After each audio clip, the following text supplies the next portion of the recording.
Hello friends, சின்ன மருமகள் serial இனி வரப்போற எபிசோட்ஸ்க்கான ரிவ்யூ தான் பார்க்க போகிறோம். அடுத்தடுத்த சுவாரஸ்யங்களை தெரிஞ்சுக்கிறதுக்கு இந்த வீடியோவை ஸ்கிப் பண்ணாமல் கடைசி வரைக்கும் பாருங்க. நம்ம மீனாட்சியும் அழகரையும் கோவிலில் வச்சு மாற்றிக்கிட்டு இருக்காங்க. அந்த நேரம் பார்த்து நம்ம காட்டச்சி அம்மன் பூசாரி அம்மா வராங்க. இதை பார்த்த ராஜாங்கம் ரொம்ப சந்தோஷமா அம்மன் கிட்ட வந்து, அம்மா எப்பம்மா வந்தீங்க, உங்களை பார்த்ததுல ரொம்ப சந்தோஷம், நல்லா இருக்கீங்களாம்மா அப்படின்னு சொல்லி கேட்கவும், நம்ம காட்டச்சி அம்மன் எந்த ஒரு பதிலுமே சொல்லாம அப்படியே குடும்பத்தில் இருக்கிற ஒவ்வொருத்தரையா முறைச்சு பார்த்துக்கிட்டே இருக்காங்க. இதை பார்த்த ராஜாங்கத்துக்கு ஒரு மாதிரி பதட்டமாயிடுது. அதுக்கப்புறம் நம்ம காட்டுச்சியம்மன் தமிழ்ச்செல்வி கிட்ட போயிட்டு, இங்க பாருமா, உன் மனசுல இருக்கிற வேதனையும் கஷ்டத்தையும் தீக்கதாமா நான் வந்திருக்கேன். இத்தனை நாளா பட்டுக்கிட்டு இருந்த கஷ்டத்தையும் வேதனையும் இனிமேல் நீ படமாட்டமா, இனிமே உன்னோட வாழ்க்கையில வசந்த காலம் வீச போதுமா, அதுக்காக தாமா நான் வந்திருக்கேன் அப்படின்னு தமிழ்ச்செல்வியை பார்த்து சொல்லவும், இதை கேட்ட உடனே நம்ம தமிழ்ச்செல்விக்கு பயங்கரமா ஷாக் ஆயிடுது. அம்மா என்னம்மா சொல்லிக்கிட்டு இருக்கீங்க, நீங்க சொல்றது எல்லாம் உண்மையா அப்படின்னு சொல்லி கேட்கவும், ஆமாமா, இத்தனை நாளா உன் மனசுல போட்டுக்கிட்டு இருந்த அந்த கஷ்டத்தை எல்லாத்தையும் தூக்கி போடுமா, நீ பட்டுக்கிட்டு இருக்க வேதனைக்கும் கஷ்டத்துக்கும் காரணம் யாருன்னு இப்ப எல்லாருக்கும் நான் தெரிவிக்க போறேம்மா அப்படின்னு சொல்றாங்க. அதுக்கப்புறம் என்ன, நம்ம ராஜாங்க இருந்துட்டு, அம்மா நான் உங்ககிட்ட வந்து பேசினேன், ஆனால் நீங்கள் என்கிட்ட ஒரு வார்த்தை கூட பேசாமல் எதுக்காகம்மா இப்போ தமிழ்ச்செல்வி கிட்ட போய் பேசிக்கிட்டு இருக்கீங்க? இங்கே பாரியா, அந்த பொண்ணு கஷ்டப்பட்டுக்கிட்டதுக்கு காரணமே உன் குடும்பத்தில் இருக்கிறவங்க தான் அந்த பொண்ணை பாடாப்படுத்திக்கிட்டு இருக்கீங்க. அதனால தமிழ்ச்செல்வி கஷ்டப்பட்டுக்கிட்டதுக்கு காரணம் யாருன்னு இப்போவே உங்களுக்கு தெரிய வைக்க போகிறேன். இங்கே பாருங்க, தமிழ்ச்செல்வி இப்படி கஷ்டப்பட்டுக்கிட்டதுக்கு காரணம் யாருன்னு உங்கள் குடும்பத்தில் இருக்கிறவங்களுக்கே தெரியும். அவங்களா வந்து உண்மையை சொல்லலைன்னா கண்டிப்பா இங்க நடக்கிறதே வேற அப்படின்னு சொல்லி நம்ம காட்டுச்சியம்மன் சொல்லவும், இதை கேட்ட ராஜாங்க இருந்துட்டு, மா என்னம்மா சொல்லிக்கிட்டு இருக்கீங்க, நீங்க சொல்றதெல்லாம் கேட்டா எனக்கு ரொம்ப பதட்டமா இருக்குமா, என் குடும்பத்துல இருக்கிறவங்க தான் தமிழ்ச்செல்வி கஷ்டப்படுறதுக்கு காரணம், என்னம்மா சொல்லிக்கிட்டு இருக்கீங்க? இங்க பாரியா, நான் என்ன சொல்றேன்னு தமிழ்ச்செல்விய கஷ்டப்படுத்தினவங்களுக்கு தெரியும். அதனால அவங்களா வந்து உண்மையை சொல்லலைன்னா கண்டிப்பா நான் எல்லா உண்மையும் உனக்கு தெரிவிப்பேன். அதுக்கப்புறம் நானே அவங்கள நரபலியா எடுத்துப்பேன் அப்படின்னு சொல்றாங்க. இது கேட்ட உடனே நம்ம ஈஸ்வரி, சித்ரா, ஐஸ்வர்யா இவங்க 3 பேருக்குமே அப்படியே பதட்டமாயிடுது, கையெல்லாம் நடுங்க ஆரம்பிச்சது. அதுக்கப்புறம் நம்ம ராஜாங்க இருந்துட்டு வீட்டில் இருக்கிற எல்லாருக்கிட்டையும், இங்கே பாருங்க, இந்த வீட்டில் இருக்கிற யாரோ என்னவோ தெரியல, நீங்கள் பெரிய தப்பு பண்ணியிருக்கீங்கன்னு இந்த அம்மா சொல்கிறாங்க. அதனால் நீங்கள் என்ன தப்பு பண்ணியிருந்தாலையும் முதல்ல முன்னாடி வந்து என்ன தப்பு பண்ணீங்கன்னு சொல்லிடுங்க அப்படின்னு சொல்லவும், நம்ம ஐஸ்வர்யா அழுதுகிட்டே முன்னாடி வராங்க. என்ன ஐஸ்வர்யா, எதுக்காக அழுதுகிட்டு இருக்க அப்படின்னு சொல்லிட்டு சேது கேட்கவும், மாமா என்னை மன்னிச்சிருங்க மாமா அப்படின்னு சொல்கிறாங்க. அதுக்கப்புறம் ஈஸ்வரி வந்துட்டு, ஐஸ்வர்யா அமைதியா இரு ஐஸ்வர்யா அப்படின்னு சொல்லவும், ஆண்டி இதுக்கு மேல நம்ம எந்த உண்மையும் மறைக்க முடியாது ஆண்டி, அந்த சாமி சொல்றத கேட்டீங்களா, நம்மள நரபலியை எடுத்துப்பேன்னு சொல்றாங்க, என்னால என்னோட உயிரெல்லாம் விட முடியாது ஆண்டி அப்படின்னு சொல்லவும், இதை கேட்டு நம்ம ராஜாங்கத்துக்கு பயங்கரமா ஷாக் ஆயிடுது. அதுக்கப்புறம் ஈஸ்வரி, என்ன ஈஸ்வரி, ஐஸ்வர்யா ஏதோ சொல்ல வரா, நீ பாட்டுக்கு தடுத்துக்கிட்டு இருக்க, முதல்ல அமைதியா இரு அப்படின்னு சொல்லவும், இல்லமாமா அப்படின்னு சொல்லிட்டு அதாவது கூட பேசிக்கிட்டே இருக்கவும், நம்ம ராஜாங்க ஒரே அரை கண்ணத்திலே பல்லார்னு விட்டு அமைதியா இரு அப்படின்னு சொல்லிடுறாங்க. அதுக்கப்புறம் நம்ம சேது இருந்துட்டு ஐஸ்வர்யா கிட்ட போயிட்டு, இங்க பாரு ஐஸ்வர்யா, நீ என்ன தப்பு பண்ண, தமிழ்ச்செல்விய மனசு கஷ்டப்படுற மாதிரி நீ என்ன பண்ண சொல்லு அப்படின்னு கேட்கவும், இங்கே பாருங்க மாமா, தமிழ்ச்செல்வி நம்ம வீட்டை விட்டு போனதுக்கு காரணம் தமிழ்ச்செல்வி கிடையாது மாமா, நான் தான் மாமா காரணம், இது எல்லாத்துக்கும் நான் தான் காரணம் அப்படின்னு அழுதுகிட்டே இருக்கவும், என்ன ஐஸ்வர்யா சொல்கிறனே, இங்கே பாரு ஐஸ்வர்யா, நீ என்ன சொல்கிறனே எனக்கு சுத்தமாக புரியவே மாட்டேங்குது, சொல்லு ஐஸ்வர்யா, முதல்ல தெளிவாக சொல்லு அப்படின்னு கேட்கவும், அதுக்கப்புறம் நம்ம காட்டச்சியம்மன் இருந்துட்டு, இங்கே பாரடி, என்ன தெளிவாக சொல்லு, தெளிவாக சொல்லலைன்னா இங்கே நடக்கிறதே வேற அப்படின்னு அப்படியே கண்ணை உருட்டி அம்மனை மூஞ்சில முகத்துல கொண்டு வரவும், இதை பார்த்து நம்ம ஐஸ்வர்யாவுக்கும் ரொம்பவே பதட்டமா பயந்துடுறாங்க. சொல்றேன், நான் எல்லா உண்மையும் சொல்லிடுறேன். இங்க பாருங்க மாமா, சக்திக்கும் ஜெனிக்கும் கல்யாணம் பண்ணி வச்சதுனால தானே தமிழ்ச்செல்வி மேல கோவப்பட்டு நீங்க வீட்டு விட்டு துரத்துனீங்க. ஆனா அதுக்கும் தமிழ்ச்செல்விக்கும் எந்த ஒரு சம்மந்தமும் கிடையாது. தமிழ்ச்செல்வியோட போன்ல இருந்து நான் தான் அவங்க அப்பாவுக்கு கால் பண்ணி மிமிக்ரி பண்ணி தமிழ்ச்செல்வியோட வாய்ஸ்ல பேசினேன். இதனாலதான் மாமா எல்லாமே நடந்துச்சு. ராஜாங்க மாமா இதனாலதான் அசிங்கப்பட்டு அவமானப்பட்டு ஜெயிலுக்கு போய் பதவி பறி போயின்னு நிறைய விஷயம் நடந்தது. அதுக்கப்புறம் ஈஸ்வரி ஆண்டி தான் உங்களை எனக்கு கல்யாணம் பண்ணி கொடுக்குறேன்னு வாக்கு கொடுத்துருந்தாங்க. அந்த வாக்கையும் காப்பாத்திட்டாங்க. உங்களையும் எனக்கு கல்யாணம் பண்ணி வச்சுட்டாங்க மாமா. இப்பதான் என்ன புரிஞ்சுக்கிட்டே நீங்க என் கூட சேர்ந்து வாழலான்னு முடிவு எடுத்திருக்கீங்க. அந்த சமயத்துல இப்போ எல்லா உண்மையும் சொல்ற மாதிரி ஆயிடுச்சுங்க மாமா. என்னை மன்னிச்சிடுங்க மாமா அப்படின்னு சொல்லிட்டு பயங்கரமா அழுதுகிட்டே இருக்கவும், இதெல்லாம் கேட்டுக்கிட்டு இருந்தா நம்ம தமிழ்செல்விக்கு பயங்கரமா ஷாக் ஆயிடுது. அதுக்கப்புறம் நம்ம சாவுத்திரியும் அதுக்கப்புறம் நம்ம தாமரையும் வந்து, என்ன ஐஸ்வர்யா சொல்ற நீ? இங்க பாரு ஐஸ்வர்யா, நீ சொல்றது எல்லாம் உண்மையா? சேதுக்கும் என்னோட அண்ணனுக்கும் எவ்வளோ பெரிய துரோகத்தை பண்ணியிருக்க. சேது தமிழ்ச்செல்வியை உசுருக்கு உசுரா எவ்வளோ லவ் பண்ணான்னு உனக்கு தெரியுமா? அப்படியேப்பட்டவனவே அவளை வெறுக்க வச்சு உன்னை கல்யாணம் பண்ணி வச்சுட்டே நீ பகா கில்லாடி தான். இத்தனை நாளா எதுவுமே நடக்காத மாதிரி ரொம்ப தான் தமிழ்ச்செல்வி கிட்ட தங்கச்சி மாதிரியும் அக்கா மாதிரியும் பழகிட்டு இருந்தீங்க. இப்படி ஒரு துரோகத்தை பண்ணிட்டு அவ கூட எப்படி அப்படி பழக முடிஞ்சது உன்னால அப்படின்னு நம்ம ஐஸ்வர்யா கிட்ட நம்ம சாவுத்திரி கேட்கவும், இதை கேட்டு நம்ம சேதுக்கு அப்படியே இடிஞ்சு போய் உட்காந்துறாரு. இங்க பாரு ஐஸ்வர்யா, உன்கிட்ட இருந்து நான் இதை எதிர்பார்க்கவே இல்லை. எப்படி ஐஸ்வர்யா எனக்கு இவ்வளோ பெரிய துரோகத்தை பண்ணியிருக்கேன் அப்படின்னு சொல்லவும், அதுக்கப்புறம் நம்ம ஈஸ்வரி இருந்துட்டு, இங்க பாரு சேது, ஐஸ்வர்யா உன்னை கல்யாணம் பண்ணிக்கணும்னு ஆசைப்பட்டா. அதனால தான் உன்னை எப்படியாவது ஐஸ்வர்யாவுக்கு கல்யாணம் பண்ணி வைக்கணுன்றதுக்காக தான் தமிழ்செல்வியை இப்படி ஒரு பிளானை போட்டு நாங்கள் வீட்டை விட்டு துரத்தணும். நாங்கள் பிளான் போட்ட மாதிரியே இப்போ தமிழ்செல்வியும் வீட்டை விட்டு போய் உன்னோட வாயாலேயே அவளை எனக்கு வேண்டாவ அப்படின்னு சொல்ல வச்சு, அதுக்கப்புறம் ஐஸ்வர்யாவை கல்யாணம் பண்ணி வச்சிருக்கோம். எங்களை மன்னிச்சிரியா. இப்போ ஐஸ்வர்யாவும் நீயும் சேர்ந்து சந்தோஷமா தானே வாழ்ந்துக்கிட்டு இருக்க. அது மட்டும் இல்லாம மீனாட்சியும் அழகரையும் ஐஸ்வர்யா எவ்வளோ சந்தோஷமா பார்த்துக்கிட்டு இருக்கா. இதெல்லாம் போதாதா உனக்கு? இதெல்லாம் மறந்துட்டு நீ ஐஸ்வர்யா கூட சேர்ந்து சந்தோஷமா வாழணும் சேது அப்படின்னு சொல்லவும், இதை கேட்ட நம்ம சேதுக்கு பயங்கர கோவம் வந்துடுது. இங்க பாருங்க சின்னம்மா, நீங்க எனக்கு இவ்வளோ பெரிய துரோகத்தை பண்ணுவீங்கன்னு நான் கொஞ்சம் கூட எதிர்பார்க்கவே இல்லை. அழகரும் மீனாட்சியும் ஒன்னா சேர்ந்து வளர வேண்டியவங்க. அவங்க இப்படி தனித்தனியா பிரிஞ்சு வாடுறதுக்கு காரணம் நீங்க 2 பேரு தானா? உங்களால என்னோட வாழ்க்கையில நான் எவ்வளோ கஷ்டப்பட்டிருக்கேன், எவ்வளோ வேதனையை அனுபவிச்சிருக்கேன். இதை நான் எந்த காலத்துக்கும் மறக்கவே மாட்டேன். எப்படி உங்களால இப்படி ஒரு துரோகத்தை எனக்கு பண்ண முடிஞ்சது? ஐஸ்வர்யா, இங்க பாரு ஐஸ்வர்யா, என்னோட குழந்தைங்கள நீ ரொம்ப நல்லா பாத்துக்கிறதா நான் இல்லை நல்லா சொல்லலை. அதுக்காக என்னோட பிள்ளைங்க இவ்வளோ கஷ்டப்படுறதுக்கு காரணம் நீ தான். இப்படி நல்லவ மாதிரி நாடகம் போட்டு என்னை நம்ப வச்சு ஏமாத்திட்டே, இப்படி நம்ப வச்சு கழுத்தை இருக்க உன்னால எப்படி முடிஞ்சது? மாமா என்னை மன்னிச்சிருங்க மாமா, ப்ளீஸ் மாமா, நான் பண்ணது எல்லாமே தப்பு தான். சின்ன வயசுல இருந்தே உங்களை கல்யாணம் பண்ணிக்கணும்னு ஆசைப்பட்டேன் மாமா. அதனால தான் மாமா இப்படி ஒரு காரியத்தை பண்ணிட்டேன். என்னை மன்னிச்சிருங்க மாமா அப்படின்னு சொல்லவும், நம்ம தமிழ்செல்விக்கு எதுவுமே புரிய மாட்டேங்குது. அப்படியே பயங்கர ஷாக்ல உறைஞ்சு போய் நின்றுக்கிட்டு இருக்காங்க. அதுக்கப்புறம் நம்ம தமிழ்செல்வி ரொம்பவே அழுதுகிட்டே காட்டாட்சி அம்மன் கிட்ட போயிட்டு, இங்க பாருங்கம்மா, என் மேல எந்த ஒரு தப்பும் இல்லைன்னு இப்போ நீங்க நிரூபிச்சிருக்கீங்க. இவங்க கிட்ட என் மேல எந்த தப்புமே இல்லைன்னு நிரூபிக்கணும்ன்ற அவசியமோ என்னமோ எனக்கு வந்ததே கிடையாது. ஆனா ஏதோ மனசு ஓரத்துல உறுத்திக்கிட்டே இருக்கும். என் மேல இப்படி ஒரு பழிய போட்டு என்னை வீட்டை விட்டு துரத்திட்டாங்களே, நான் எந்த தப்புமே பண்ணாம இவ்வளோ பெரிய தண்டனையை அனுபவிச்சுக்கிட்டு இருக்கேன்னு ஒவ்வொரு நாளும் என் மனசு உறுத்திக்கிட்டே இருக்கும். ஆனா இப்போ எனக்கு எவ்வளவு சந்தோஷமா இருக்கு தெரியுங்களா? ரொம்ப ரொம்ப சந்தோஷமா இருக்கேன். இன்னும் 1 வருஷத்துல என்னோட படிப்பை நான் முடிக்க போறேன். என்னோட படிப்பை முடிச்சு நான் பெரிய டாக்டர் ஆகி இந்த உலகத்துல ஒரு பெரிய ஆளா நிக்க போறேன். அதுக்கு என்னோட சுயமரியாதை தான் காரணம். என்னோட சுயமரியாதை, நான் தன்னிச்சு நிக்கணும், எல்லாரும் முன்னாடியும் ஒரு பெரிய ஆளா வளர்ந்து நிக்கணும்ன்ற ஒரு எண்ணத்தோடையும் வைராகத்தியோட தான் படிச்சுக்கிட்டு இருக்கேன். கண்டிப்பா என்னோட கனவையும் லட்சத்தையும் நான் நிறைவேற்றுவேன். இப்போ என் மேல எந்த ஒரு தப்புமே இல்லைன்னு நீங்க நிரூபிச்சிட்டீங்க. அப்படி ஒரு சந்தோஷத்துல இனிமே எந்த ஒரு மன கஷ்டமும் இல்லாம நான் சந்தோஷமா படிக்க ஆரம்பிப்பேன். ரொம்ப ரொம்ப நன்றிங்கம்மா அப்படின்னு சொல்லவும், இதை கேட்டு நம்ம ஐஸ்வர்யா இருந்துட்டு ரொம்பவே அழுதுகிட்டே தமிழ்செல்வி கிட்ட போயிட்டு, இங்க பாருங்க தமிழ்செல்வி, என்னை மன்னிச்சிருங்க தமிழ்செல்வி.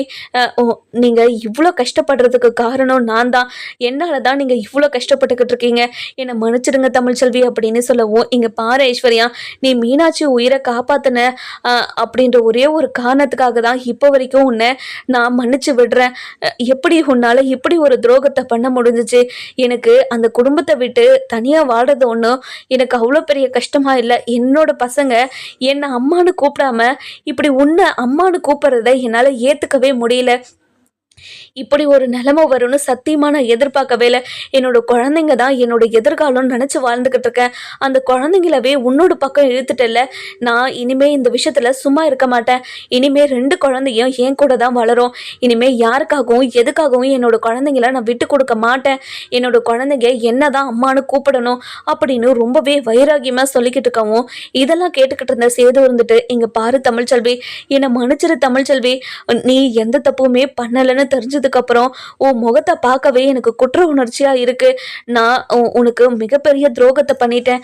நான் பண்ணது எல்லாமே மிகப்பெரிய தப்புதாம்மா, என்னை மன்னிச்சிரு அப்படின்னு சொல்லவும், இதை கேட்ட ராஜாங்க இருந்துட்டு, இங்க பாருமா தமிழ்ச்செல்வி, நானும் என்னோட பையன் கூட சேர்ந்து உன்னை காயப்படுத்திருக்க கூடாது, என்னை மன்னிச்சிருமா, நீ நீ என்னை மன்னிக்கணுமா அப்படின்னு சொல்லவும், இங்க பாருங்க ஐயா, நீங்க எதுக்காகங்க ஐயா என்கிட்ட மன்னிப்பு கேட்குறீங்க?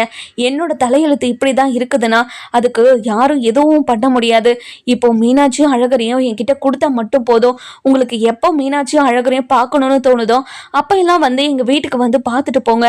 இனிமேலும் என்னோட பொண்ணையும் பையனையும் என்னால் பிரிஞ்சு இருக்க முடியாது. வேற யாரையும் அம்மானு கூப்பிட்டுட்டு வைக்கவும் என்னால் முடியாது. அதனால் உங்கள் பையனோட வாழ்க்கையை, உங்கள் பையனை சந்தோஷமாக வாழ சொல்லுங்கள்.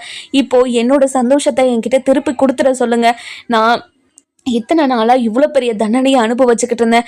இனிமேலும் அந்த தண்டனையை நான் அனுபவிக்க மாட்டேன். இங்கே பாருங்கள், எவ்வளோ சண்டை போட்டாலும் எவ்வளோ பிரச்சனை வந்தாலும் பரவாயில்ல, என்னோட அழகரும் மீனாட்சி என் கூட தான் இருப்பாங்க அப்படின்னு எல்லாருக்கிட்டேயும் நம்ம தமிழ்ச்செல்வி சொல்லிடுறாங்க. இதை கிட்ட நம்ம சேது இருந்துட்டு, இங்கே பாரு தமிழ், கண்டிப்பாக பசங்க இல்லாமலாம் ஒரு நிமிஷம் கூட என்னால் இருக்கவே முடியாது. நான் பண்ணதெல்லாம் தப்பு தான், திரும்பவும் திருத்த முடியாத தப்பாக தான் நான் பண்ணியிருக்கேன். திரும்பவும் உன் கூட சேர்ந்து வாழ முடியாத அளவுக்கு தான் நான் அவ்வளோ பெரிய தப்பு பண்ணியிருக்கேன். நான் பண்ண தப்புக்கு என்னை மன்னிச்சிரு தமிழ்ச்செல்வி அப்படின்னு காலில் விழுந்துடுறாங்க. விழுந்த உடனே இங்கே பாருங்க, என்ன சொன்னீங்க, தகுதி தராதாரம் பார்த்து கல்யாணம் பண்ணியிருந்திருக்கோம் அப்படின்னு. அப்படி பண்ணாதனால தான் என் குடும்பத்தில் இருக்கிறவங்க எல்லாரும் அசிங்கப்பட்டு அவமானப்பட்டு இருக்காங்கன்னு சொன்னீங்களா? உங்கள் குடும்பத்தில் இருக்கிறவங்களே தான் உங்கள் குடும்பத்தை அசிங்கப்படுத்திக்கிட்டு இருக்காங்க. நான் ஒன்றும் கிடையாது. இப்போ எங்கெங்க போச்சு உங்கள் அதாவது தகுதியும் தராதாரமும்? நீங்கள் தகுதி தராதாரம் பார்த்து தானே பழகுவீங்க. இப்போ எதுக்கு தகுதி தராதாரம் பார்க்காம என்கிட்ட வந்து மன்னிப்பு கேட்டுக்கிட்டு இருக்கீங்க? இங்கே பாருங்க, நீங்கள் இப்படி காலில் விழுதா கூட மன்னிக்க மாட்டேன்னு நான் அன்னைக்கே சொன்னேன். அன்னைக்கு சொன்னது தான் இன்னைக்கும். உங்களுக்கு என்னைக்குமே மன்னிப்பே கிடையாது. என்னோட மீனாட்சியும் அழகரையும் கொடுங்க, நான் தூக்கிட்டு போறேன் அப்படின்னு சொல்லவும், இதை கேட்ட மோகனா இருந்துட்டு, இங்க பாரு தமிழ்ச்செல்வி, இவ்வளோ பெரிய பிரச்சனை நடந்திருக்கு, ஆனா எதுவுமே நடக்காத மாதிரி ஈஸ்வரி, சித்ரா, ஐஸ்வர்யா இவங்க 3 பேரும் இந்த வீட்டில் இவ்வளோ பெரிய நாடகத்தை ஆடுவாங்கன்னு சத்தியமான எதிர்பார்க்கவே இல்லை. எங்களை எல்லாரையும் மன்னிச்சிருமா, இவ்வளோ பெரிய துரோகம் நடந்திருக்கவே கூடாது அப்படின்னு சொல்லவும், நம்ம காட்டுச்சி அம்மன் இருந்துட்டு, இங்க பாருங்கடி, இன்னும் பெரிய விஷயமெல்லாம் இருக்கு. இங்க பாரு, இன்னும் நிறைய விஷயம் இருக்கு. அந்த விஷயத்த நீ சொல்லலைன்னா கண்டிப்பா நீங்க 3 பேருமே எனக்கு நரபலியா ஆக வேண்டியது இருக்கும் அப்படின்னு காட்டுச்சி அம்மன் சொல்லவும், இதை கேட்ட நம்ம அதாவது ஈஸ்வரி இருந்துட்டு ரொம்பவே பதட்டமா, இங்க பாருங்கம்மா, அதுதான் எல்லா உண்மையுமே சொல்லிட்டாங்கல்ல, இதுக்கப்புறம் என்ன உண்மையை சொல்றீங்க? இங்க பாருடி, நீ எதுக்காக இந்த கல்யாணத்தை பண்ணி வச்ச, அதுக்கப்புறம் இந்த கல்யாணம் நடந்துச்சா நடக்கலையான்றது உங்களுக்கு 2 பேருக்கு தாண்டி தெரியும். நீங்க மட்டும் அந்த உண்மையை சொல்லலானா இப்பவே அந்த காட்டச்சி அம்மனுக்கு நரபலியா உன்னை பலி கொடுத்துட வேண்டி அப்படின்னு சொல்லவும், இதை கேட்டு சித்ரா இருந்துட்டு ரொம்பவே பதட்டமா, ஐயோ என்ன நரபலியெல்லாம் ஆக்கிடாதீங்க, நான் எல்லா உண்மையுமே சொல்லிடுறேன் மாமா. இங்க பாருங்க மாமா, சேதுக்கும் ஐஸ்வர்யாக்கும் கல்யாணம் நடக்கவே கிடையாது. சேது ஐஸ்வர்யா கழுத்துல தாலி கட்டவே கிடையாது அப்படின்னு சொல்லிடுறாங்க. இதை கேட்ட நம்ம ஐஸ்வர்யா இருந்துட்டு, சித்தோ என்ன சித்தோ சொல்லிக்கிட்டு இருக்க, நீ சொல்றது எல்லாம் உண்மையா? என்ன சித்தோ, இங்க பாரு சித்தோ, நீ பொய் தானே சொல்ற? இல்ல ஐஸ்வர்யா, உன்னோட மனசு கஷ்டப்படணும், இத்தனை நாளா இந்த விஷயத்த நான் உன்கிட்ட சொல்லாம இருந்தேன். ஆனா இப்போ இந்த உண்மையை சொல்லலைன்னா என்னோட உயிரே போயிடும். அதனாலதான் நான் இந்த உண்மையை உங்ககிட்ட சொல்றேன்.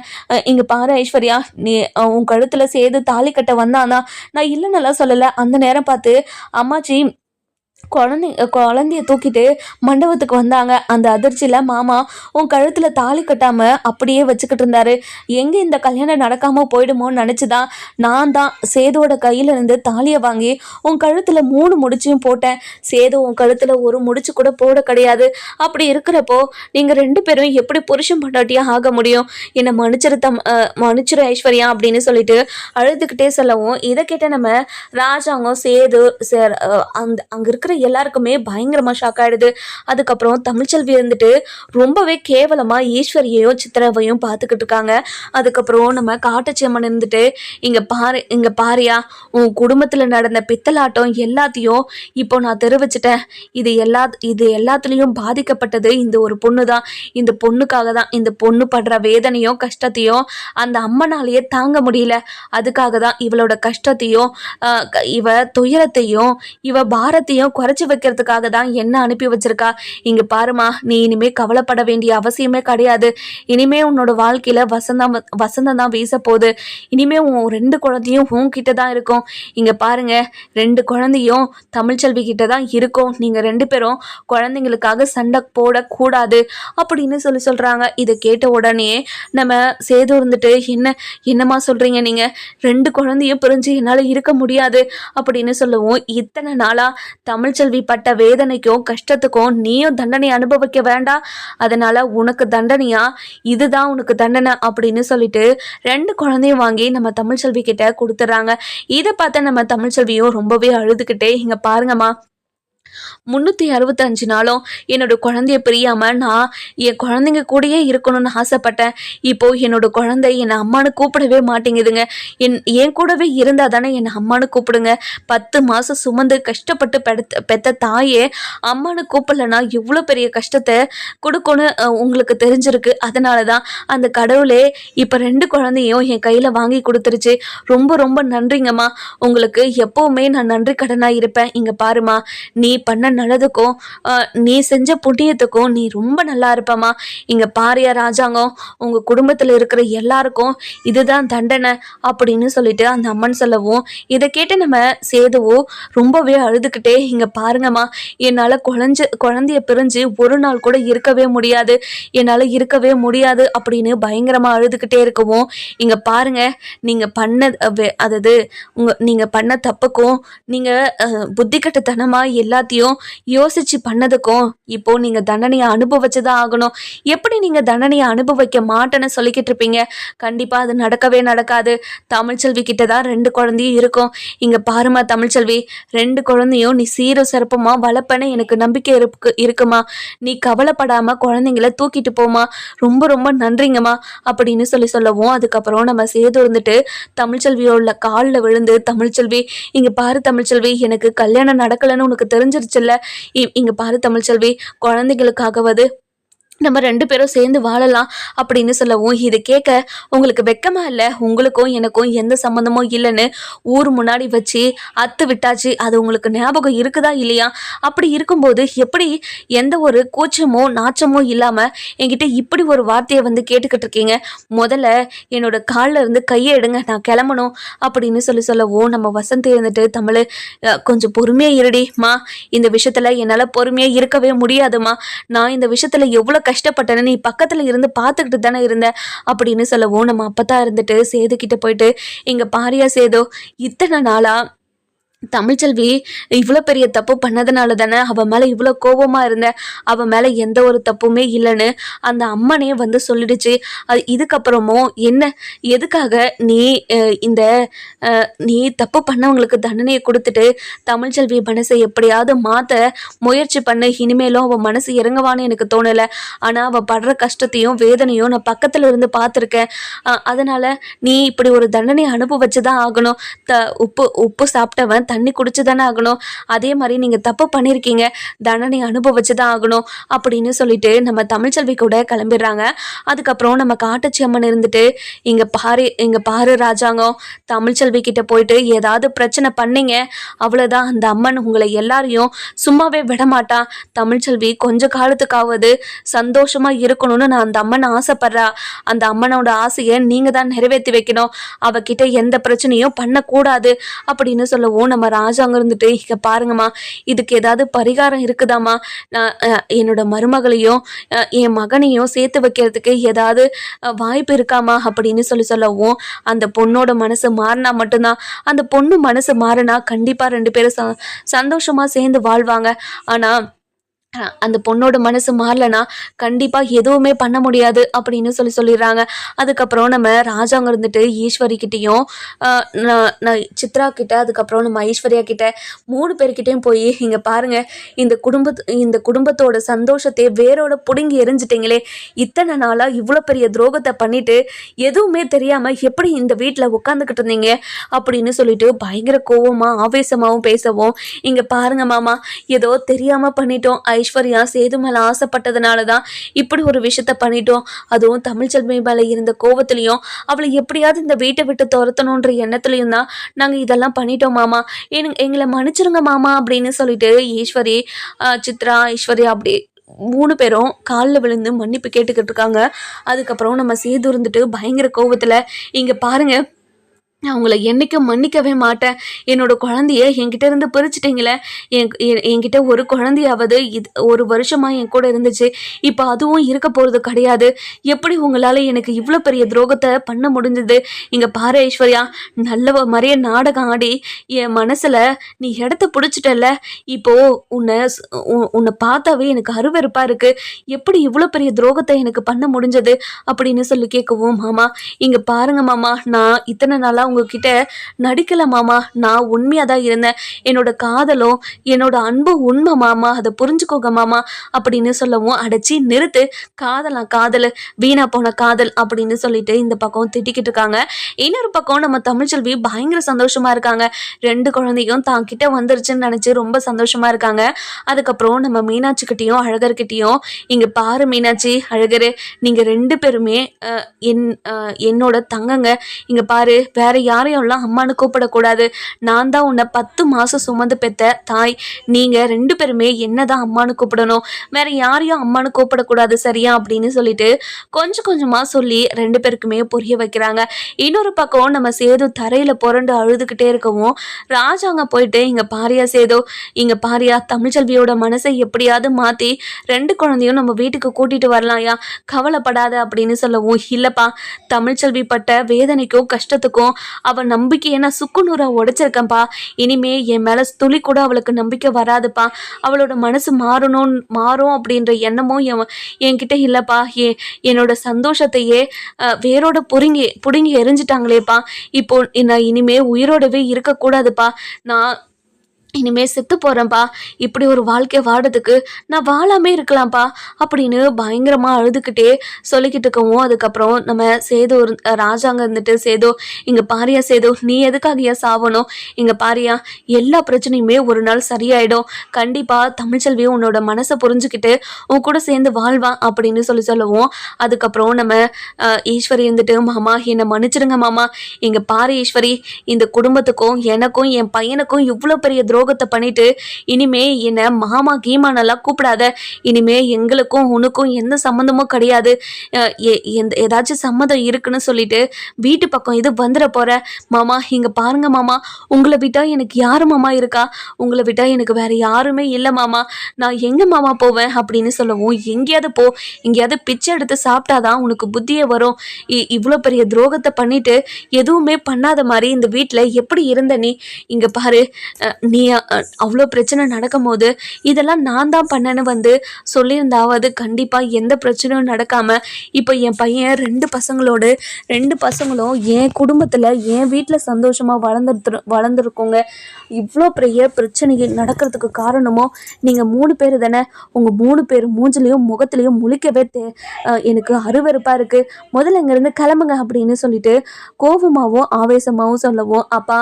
இப்போ என் குழந்தைய பிரிஞ்சு என்னால் எப்படிப்பா இருக்க முடியும், இப்போவே வாங்கப்பா தமிழ்ச்செல்வி வீட்டுக்கு போகலாம், தமிழ்ச்செல்வியோட மனசை எப்படியாவது நான் பேசி மாத்துறேன்ப்பா அப்படின்னு சொல்லி பயங்கரமாக அழுதுகிட்டே இருக்கவும், இங்கே நம்ம சாவுத்திரி இருந்துட்டு, சேது நீ அழுகாதையா, கண்டிப்பாக தமிழ்ச்செல்வியோட மனசை நம்ம மாற்றிடலாம், நீ இப்படி அழுகிறத எங்களால் பார்த்துக்கிட்டு இருக்க முடியலையா, இங்கே பாருங்கள் மதனி, எப்படி மதனி சேதுக்கு இவ்வளோ பெரிய துரோகத்தை பண்ண முடிஞ்சது உங்களால், சேது தமிழ்ச்செல்வியை எவ்வளோ லவ் பண்ணா, அப்படிப்பட்டவளையே வெறுக்க வச்சு இப்படி அவனை காயப்படுத்த வச்சு ஒவ்வொரு நாளும் அதை நினச்சி வேதனைப்படுற அளவுக்கு மாற்றி விட்டுட்டீங்களே, இப்போது என்னோட அண்ணன் பையன் எவ்வளோ சந்தோஷமாக இருக்க வேண்டியவன், அவனோட வாழ்க்கையே இப்படி கேள்விக்குறி ஆக்கிட்டீங்களே, நீங்கள் நீங்களாம் நல்லா இருப்பீங்களா அப்படின்னு சொல்லவும், இங்கே பாருங்க அத்தாச்சி, இந்த விஷயத்தில் நீங்கள் தலையிடாதீங்க.